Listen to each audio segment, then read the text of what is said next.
नमस्कार। सभी को लगता है कि किसी की परीक्षा करना, किसी को कसौटी पर खरे उतारना बहुत ही आसान काम है, लेकिन ये इतना आसान होता नहीं है। एक असफल शिष्य उतना ही असफल होता है जितना कि एक असफल गुरु होता है। यानी कि शिष्य की असफलता केवल शिष्य अकेले की असफलता नहीं होती, बल्कि गुरु की असफलता भी होती है। किसी को नई जिम्मेदारी देने से पहले उसको परीक्षा पर खरा उतारना, उसका मूल्यांकन करना एक बहुत ही कठिन काम है। इसी पर आज की एक कहानी है हमारी, परीक्षा। तो चलिए शुरू करते हैं। परीक्षा। जब रियासत देवगढ़ के दीवान सरदार सुजान सिंह बूढ़े हुए तो परमात्मा की याद आई। जाकर महाराज से विनय की, दीन बंधु, दास ने श्रीमान की सेवा 40 साल तक की। अब मेरी अवस्था भी ढल गई, राजकाज संभालने की शक्ति नहीं रही। कहीं भूल चूक हो जाए तो बुढ़ापे में दाग लगे, सारी जिंदगी की नेक नामी मिट्टी में मिल जाए। राजा साहब अपने अनुभवशील नीति कुशल दीवान का बड़ा आदर करते थे। बहुत समझाया, लेकिन जब दीवान साहब ने न माना तो हार कर उसकी प्रार्थना स्वीकार कर ली। पर शर्त यह लगा दी कि रियासत के लिए नया दीवान आपको ही खोजना पड़ेगा। दूसरे दिन देश के प्रसिद्ध पत्रों में यह विज्ञापन निकला, देवगढ़ के लिए एक सुयोग्य दीवान की जरूरत है। जो सज्जन अपने को इस पद के योग्य समझे वे वर्तमान सरदार सुजान सिंह की सेवा में उपस्थित हों। ये जरूरत नहीं कि वे ग्रेजुएट हों, मगर हृदय पुष्ट होना आवश्यक है। मंदाग्नि के मरीज को यहाँ तक कष्ट उठाने की कोई जरूरत नहीं। 1 महीने तक उम्मीदवारों के सहन रहन आचार विचार देखभाल की जाएगी। विद्या का कम परंतु कर्तव्य का अधिक विचार किया जाएगा। जो महाशय इस परीक्षा में पूरे उतरेंगे वे इस उच्च पद पर सुशोभित होंगे। इस विज्ञापन ने सारे मुल्क में तहलका मचा दिया। ऐसा ऊंचा पद और किसी प्रकार की कैद नहीं, केवल नसीब का खेल है। सैकड़ों आदमी अपना अपना भाग्य परखने के लिए चल खड़े हुए। देवगढ़ में नए नए और रंग बिरंग के मनुष्य दिखाई देने लगे।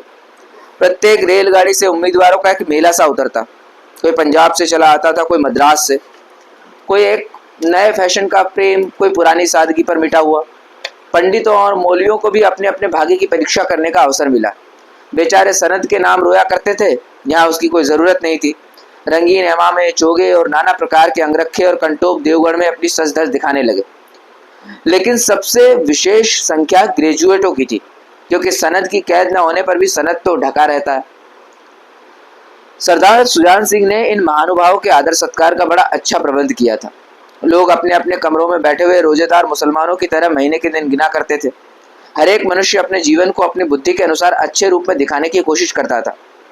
मिस्टर ए 9 बजे दिन तक सोया करते थे, आजकल वे बगीचे में टहलते हुए उषा का दर्शन करते थे। मिस्टर ब को हुक्का पीने की लत थी, आजकल बहुत रात गए किवाड़ बंद करके अंधेरे में सिगार पीते थे। मिस्टर द, स और जय से उनके घरों पर नौकरों की नाक में दम था, लेकिन ये सज्जन आजकल आप और जनाब के बगैर नौकरों से बातचीत नहीं करते थे। महाशय कै नास्तिक थे, अक्सले के उपासक, मगर आजकल अपने धर्मनिष्ठा देखकर मंदिर के पुजारी को पच्युत करने की शंका लगी रहती थी। मिस्टर लय को किताब से घृणा थी, परंतु आजकल वे बड़े बड़े ग्रंथ देखते पढ़ने में डूबे रहते थे। जिससे बात कीजिए वो नम्रता और सदाचार का देवता बना मालूम होता था। शर्मा जी घड़ी रात से ही वेद मंत्र पढ़ने में लगते थे और मौलवी साहब को नमाज और तलावत के सिवा और कोई काम न था। लोग समझते थे कि 1 महीने का झंझट है, किसी तरह काट लें, कहीं कार्य सिद्ध हो गया तो कौन पूछता है।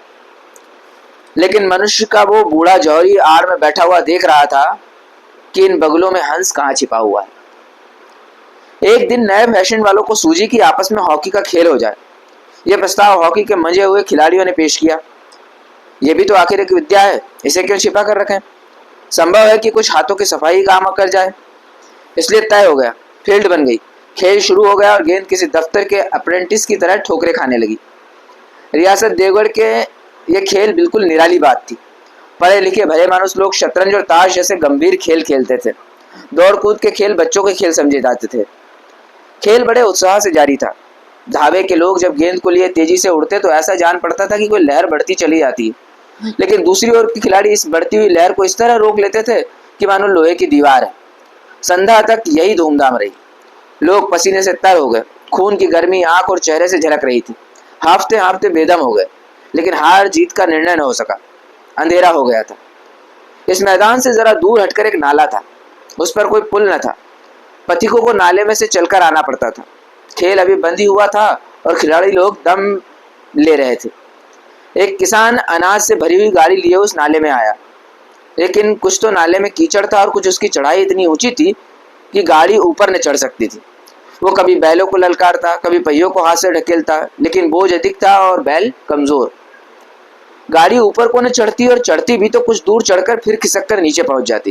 किसान बार बार जोर लगाता और बार बार झुंझलाकर बैलों को मारता, लेकिन गाड़ी उभरने का नाम न लेती। बेचारा इधर उधर निराश होकर ताकता, मगर वहां कोई सहायक नजर न आता। गाड़ी को अकेले छोड़कर कहीं जा भी नहीं सकता, बड़ी आपत्ति में फंसा हुआ था। इसी बीच में खिलाड़ी हाथों में डंडे लिए घूमते घामते उधर से निकले। किसान ने उनकी तरह सहमी हुई आंखों से देखा, परंतु किसी से मदद मांगने का साहस न हुआ। खिलाड़ियों ने भी उसको देखा, मगर बंद आंखों से, जिनमें सहानुभूति न थी। उनमें स्वार्थ था, मद था, मगर उदारता और वात्सल्य का नाम भी न था। लेकिन उसी समूह में एक ऐसा मनुष्य था जिसके हृदय में दया थी और साहस था। आज हॉकी खेलते हुए उसके पैरों में चोट लग गई थी। वो लंगड़ाता हुआ धीरे धीरे चला आता था। अकस्मात उसकी निगाह गाड़ी पर पड़ी। वो ठिठक गया। उसे किसान की सूरत देखते ही सब बातें ज्ञात हो गई। उसने डंडा एक किनारे रख दिया, कोट उतार डाला और किसान के पास जाकर बोला, मैं तुम्हारी गाड़ी निकाल दूं? किसान ने देखा एक गठे हुए बदन का आदमी सामने खड़ा है। झुककर बोला, हुजूर, मैं आपसे कैसे कहूं? युवक ने कहा, मालूम है तुम यहाँ बड़ी देर से फंसे हो। अच्छा, तुम गाड़ी पर जाकर बैलों को साधो, मैं पहियों को ढकेलता हूँ, अभी गाड़ी ऊपर चढ़ जाती है। किसान गाड़ी पर जा बैठा। युवक ने पहियों को जोर लगाकर उकसाया। कीचड़ बहुत अधिक था। वो घुटने तक जमीन में गड़ गया, लेकिन हिम्मत न हारी। उसने फिर जोर किया। उधर किसान ने बैलों को ललकारा। बैल को सहारा मिला, हिम्मत बन गई और उन्होंने कंधे झुकाकर एक बार जोर किया तो गाड़ी नाले के ऊपर थी। किसान युवक के सामने हाथ जोड़कर खड़ा हो गया। बोला, महाराज, आपने मुझे उबार लिया, नहीं तो सारी रात मुझे यहाँ बैठना पड़ता। युवक ने हंसकर कहा, अब मुझे कुछ इनाम देते हो? किसान ने गंभीर भाव से कहा, नारायण चाहेंगे तो दीवानी आपको ही मिलेगी। युवक ने किसान की तरफ गौर से देखा। उसके मन में एक संदेह हुआ, क्या ये सुजान सिंह तो नहीं है? आवाज मिलती है, चेहरा मोहरा भी वही है। किसान ने भी उसकी ओर तीव्र दृष्टि से देखा। शायद उसके दिल के संदेह को भाप गया। मुस्कुरा कर बोला, गहरे पानी में बैठने से ही मोती मिलता है। निदान महीना पूरा हुआ, चुनाव का दिन आ पहुंचा। उम्मीदवार लोग प्रातःकाल से ही अपनी किस्मतों का फैसला सुनने के लिए उत्सुक थे।